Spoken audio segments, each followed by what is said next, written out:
پاکستان اور بنگلہ دیش کے درمیان T20 انٹرنیشنل کی جو سیریز ہے اب وہ فائنلائز ہو چکی ہے۔ پاکستان اور اگر ہم بنگلہ دیش کی بات کریں تو پہلے یہ جو سیریز ہے اس میں 5 T20 انٹرنیشنل ہونے والے تھے، لیکن اب یہ صرف اور صرف 3 T20 انٹرنیشنل جو ہے وہ ان دونوں ٹیمز کے درمیان کھیلے جائیں گے۔ یہ سیریز 28 مئی کو سٹارٹ ہوگی اور اس کا آخری میچ 1 جون کو کھیلا جائے گا۔ سب سے بڑی بریکنگ نیوز ہے کہ اس سیریز کے لیے پاکستان کرکٹ ٹیم کا جو سکواڈ ہے وہ بھی اناؤنس کر دیا گیا ہے، اور اس میں جو بڑے بڑے نام ہیں جیسے بابر اعظم، محمد رضوان، شاہین شاہ افریدی، یہ تینوں اس سکواڈ سے ڈراپ کر دیے گئے ہیں۔ سب سے پہلے اگر ہم بات کریں اس سیریز کی تو پہلے پاکستان اور بنگلہ دیش کے درمیان 3 T20 اور 3 ون ڈے انٹرنیشنل کی سیریز جو ہے وہ کھیلی جانی تھی آفٹر PSL، لیکن پاکستان اور بنگلہ دیش کی باہمی رضامندی کے بعد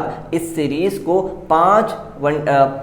T20 انٹرنیشنل کی سیریز میں چینج کر دیا گیا۔ لیکن ایز وی آل نو کہ جو ریسنٹلی انڈیا اور پاکستان کا کلیش ہوا ہے اس کے بعد PSL لیٹ ہوا، جس کے چلتے اس سیریز کو بھی تھوڑا بہت آگے بڑھایا گیا اور اس کو ری شیڈیول کیا گیا، اور اب دونوں بورڈز نے آپس میں میٹنگ کی ہے اور اس سیریز کو صرف 3 T20 انٹرنیشنل کے اندر تبدیل کر دیا گیا ہے، اور اب تینوں کے تینوں میچز ایک ہی وینیو پر کھیلے جائیں گے، یعنی کہ قذافی اسٹیڈیم لاہور کے اندر۔ جبکہ اس سے پہلے جب 5 T20 انٹرنیشنل کھیلے جانے تھے تو 2 میجر میچز فیصل آباد کو بھی دیے گئے تھے۔ فیصل آباد کے اندر بھی کافی سالوں کے بعد کرکٹ آ رہی تھی، لیکن اب اس فیصلے کے بعد تمام کے تمام جو میچز ہیں وہ لاہور کے اندر کھیلے جائیں گے، اور صرف 3 T20 انٹرنیشنل کی سیریز یہ کھیلی جائے گی۔ اب اس میں پاکستان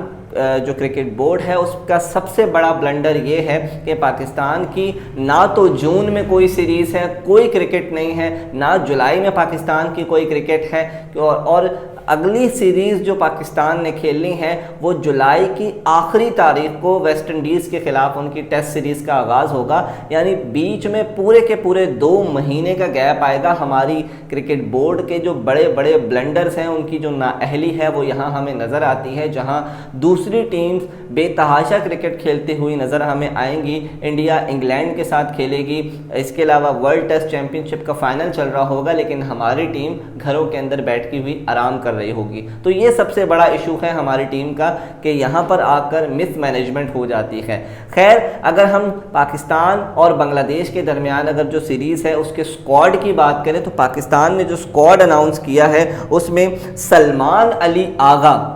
کیپٹن ہوں گے، شاداب خان وائس کیپٹن کے جو فرائض ہیں وہ سر انجام دیں گے، اس کے علاوہ ابرار احمد بھی شامل ہوں گے، اور فہیم اشرف کو بھی PSL میں شاندار کارکردگی کے بعد ٹیم میں شامل کر لیا گیا ہے۔ فخر زمان اوبویسلی ہم سب کو پتہ تھا کہ فخر زمان بھی ٹیم کے اندر واپسی آئیں گے۔ حارث رؤف جو ہے ان کو ریٹین کیا گیا ہے، جبکہ شاہین شاہ افریدی کو نکال دیا گیا ہے۔ حسن علی کو ایک دفعہ پھر سے ریوارڈ دیا گیا ہے کیونکہ شاندار PSL رہا ہے ان کا۔ حسن نواز جو کہ نیوزی لینڈ سیریز کے اندر بھی موجود تھے، جنہوں نے نیوزی لینڈ کی سیریز کے اندر ایک شاندار 100 کیا تھا، ان کو بھی اس سیریز کے اندر موقع دیا جا رہا ہے۔ حسین طلعت بھی موجود ہیں اس ٹیم کے اندر، خوش دل شاہ ہوں گے، محمد حارث ہوں گے، محمد وسیم جونیئر موجود ہوں گے، عرفان خان نیازی اس ٹیم کے اندر موجود ہیں، نسیم شاہ موجود ہیں۔ صاحب زادہ فرحان کو شاندار کمال بیٹنگ کی وجہ سے اسلام آباد یونائٹڈ کی طرف سے جو وہ کھیل رہے ہیں PSL میں، اس کے چلتے ریوارڈ دیا گیا اور اس اسکواڈ کے اندر ان کو شامل کیا گیا، اور سائم ایوب بھی اس اسکواڈ کا حصہ ہیں۔ تو یہ کچھ تو ایسے نام ہیں جو کہ ہمیں آبویسلی پتہ تھے، لیکن اگر ہم اس اسکواڈ کی اوور آل بات کریں تو اس میں ابھی بھی کچھ ٹیلنٹڈ پلیئر ان پک ہوئے ہوئے نظر آ رہے ہیں۔ اگر آپ نے ٹیم میں سے شاہین شاہ افریدی کو نکال دینا تھا، اگر نکالا آپ نے، تو آپ کو اس سیریز کے اندر حارث رؤف کو بھی باہر بٹھانا چاہیے تھا، اور موسٹ ٹیلنٹڈ عباس افریدی جو کہ اس PSL کے ہائیسٹ وکٹ ٹیکر ہیں ان کو اس دورے کے اندر لازمی شامل کرنا چاہیے تھا، لیکن PSL کا جو ہائیسٹ وکٹ ٹیکر ہے وہ اس اسکواڈ میں ہمیں کہیں نظر ہی نہیں آ رہا۔ تو عباس کا نا پک ہونا ایک سوالیہ نشان ہے کیونکہ باقی پلیئرز کو اگر پی ایس ایل کی پرفارمنس کے اوپر ٹیم میں شامل کیا گیا ہے تو عباس کو سب سے زیادہ وکٹیں لینے کے باوجود بھی کیوں ٹیم میں شامل نہیں کیا گیا، یہ سوال آپ اپنی جو ہے کرکٹ بورڈ کی سلیکشن ٹیم ہے اس سے پوچھ سکتے ہیں۔ خیر سیریز کا آغاز 28 مئی سے ہوگا، 28 مئی کو پہلا میچ کھیلا جائے گا، 30 مئی کو دوسرا میچ کھیلا جائے گا اور 1 جون کو تیسرا اور فائنل میچ کھیلا جائے گا پاکستان اور بنگلہ دیش کے خلاف۔